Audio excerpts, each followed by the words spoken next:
Olá, meus preciosos irmãos, meus amigos, amados ouvintes, pela maravilhosa graça do Senhor Jesus.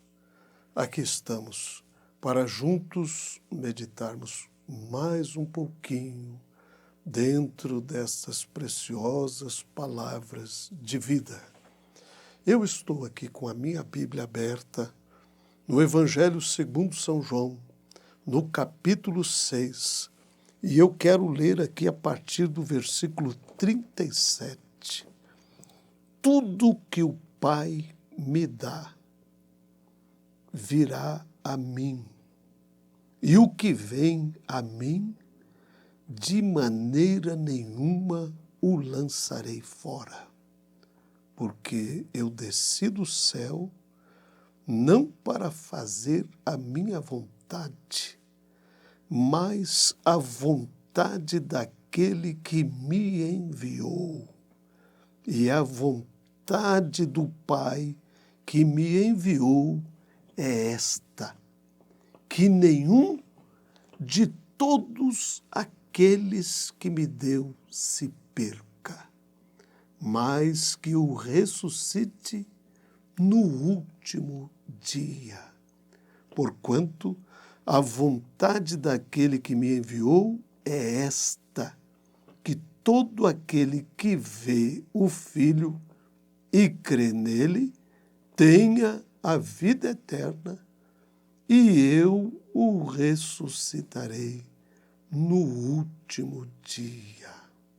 E aí, aqueles judeus começaram a murmurar, e ele então, no versículo 44, disse: ninguém pode vir a mim se o Pai que me enviou não o trouxer, e eu o ressuscitarei no último dia.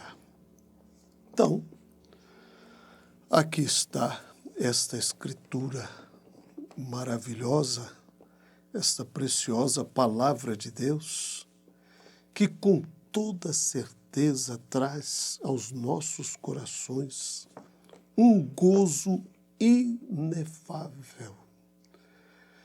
Nós sentimos aquela alegria, sentimos aquele prazer, aquela satisfação por estarmos em Cristo Jesus, nosso Senhor, como disse Paulo. A Bíblia está aqui muito claramente nos dizendo, em São João 6, do versículo 37 ao 44, tudo que o Pai me dá virá a mim, e o que vem a mim, de maneira nenhuma o lançarei fora. Ninguém pode vir a mim se o Pai que me enviou não o trouxer, e eu o ressuscitarei no último dia. Nós vamos encontrar também no Evangelho segundo São João, no capítulo 1, o versículo 12 e o 13. Mas a todos quantos o receberam, deu-lhes o poder de serem feitos filhos de Deus, aos que creem no seu nome, os quais não nasceram do sangue, nem da vontade da carne, nem da vontade do varão, mas de Deus. Na carta de Paulo aos Efésios, no capítulo 1, nós encontramos ali o versículo 4 e o versículo 5, que nos diz também: como também nos elegeu nele, antes da fundação do mundo, para que fôssemos santos, irrepreensíveis diante dele, em amor, e nos predestinou para filhos de adoção, por Jesus Cristo para si mesmo, segundo o beneplácito de sua vontade.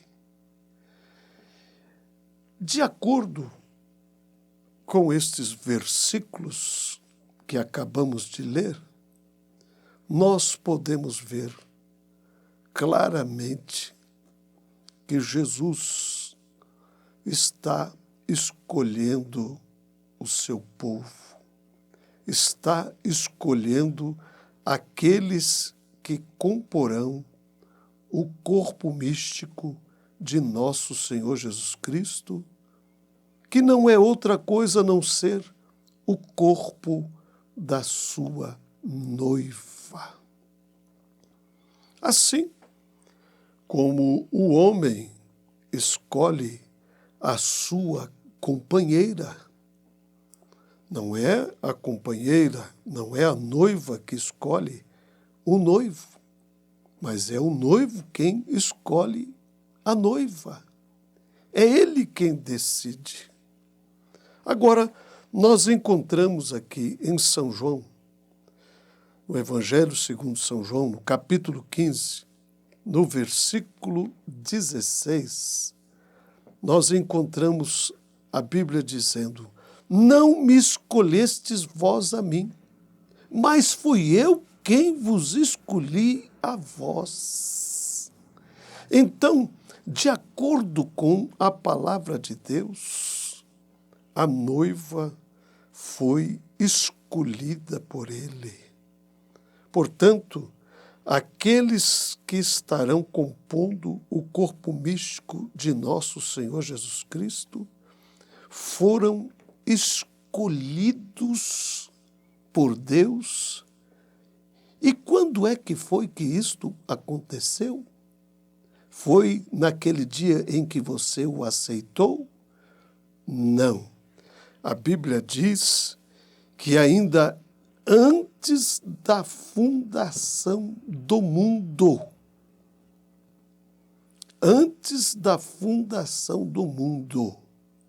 então foi Deus, na sua onisciência, ou seja, no seu conhecimento antecipado, foi Ele que propôs em si mesmo escolher a sua noiva. Nós encontramos isto em Romanos 9:11. E isso está ali verdadeiramente muito claro para que o propósito de Deus, segundo a eleição, ficasse firme.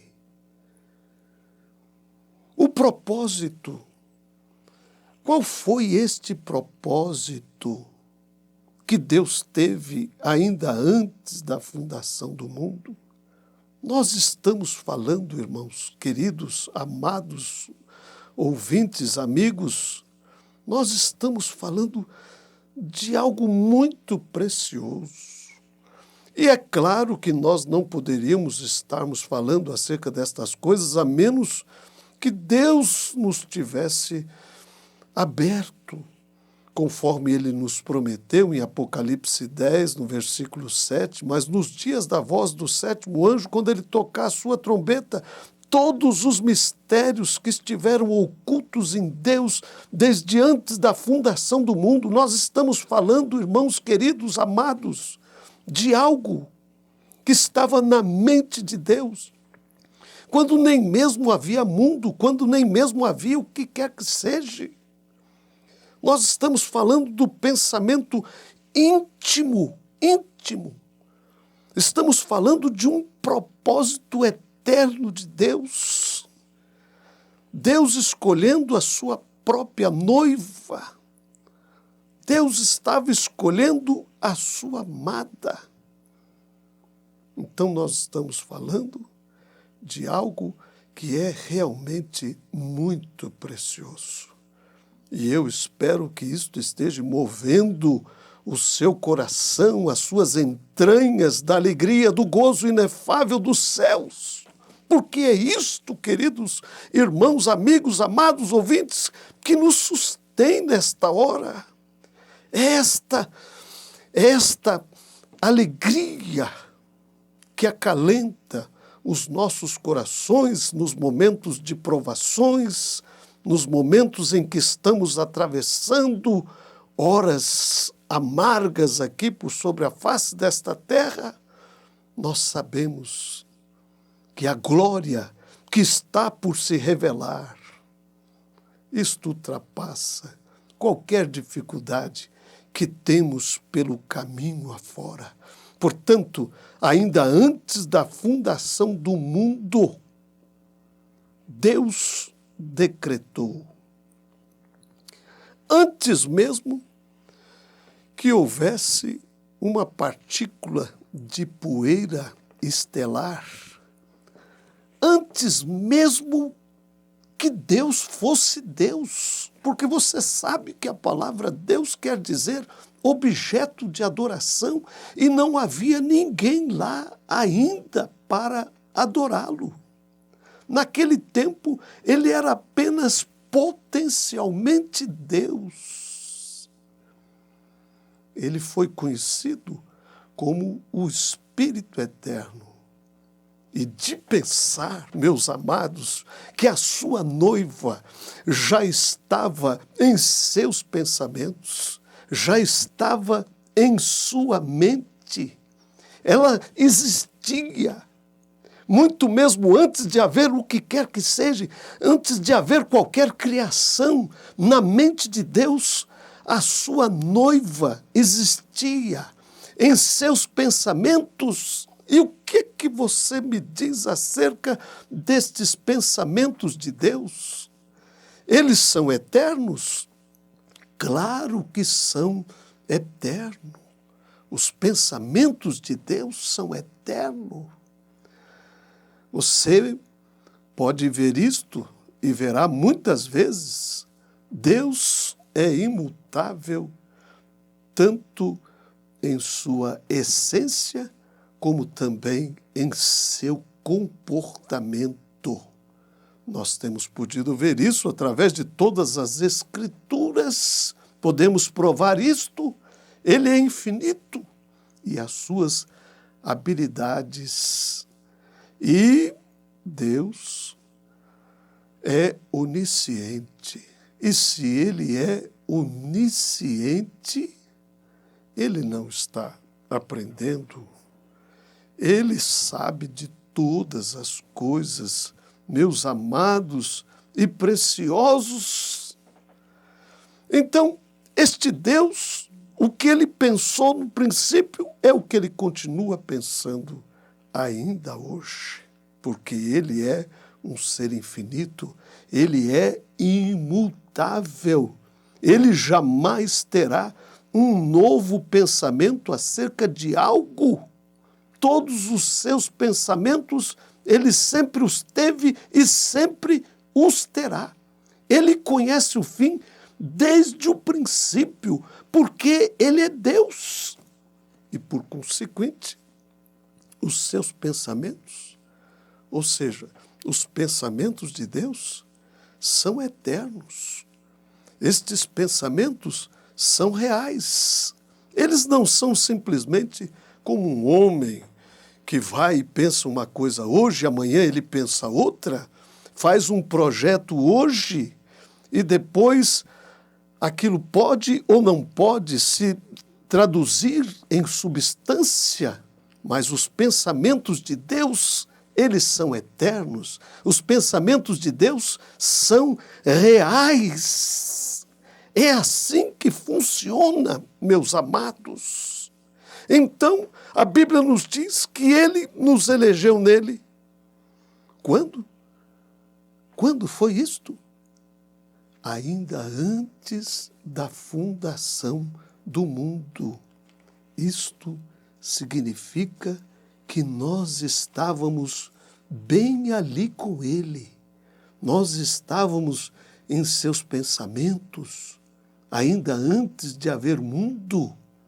Isto verdadeiramente dá uma qualidade eterna aos verdadeiros filhos e filhas de Deus. Que preciosidade, que riqueza incomensurável o Senhor tem nos dado nesta hora final, onde Ele tem aberto, onde Ele tem se desvelado para o mundo, não, tem se desvelado para os seus, tem se desvelado para a sua noiva, tem aberto para ela estes grandes mistérios que estavam em Deus desde antes da fundação do mundo. Depois que Deus nos enviou o seu profeta, esta Bíblia ficou toda colorida para nós, queridos. Esta Bíblia que era algo inanimado, está perfeitamente animado, porque cada escritura comunica com a outra escritura e há uma harmonia perfeita de Gênesis até Apocalipse. Deus abençoe meus preciosos irmãos, meus amigos, amados ouvintes, e que estas preciosas palavras de vida estejam acalentando os vossos corações naqueles momentos sombrios da vida, que a luz do Senhor possa irradiar em alegria e em gozo inefável em os vossos corações.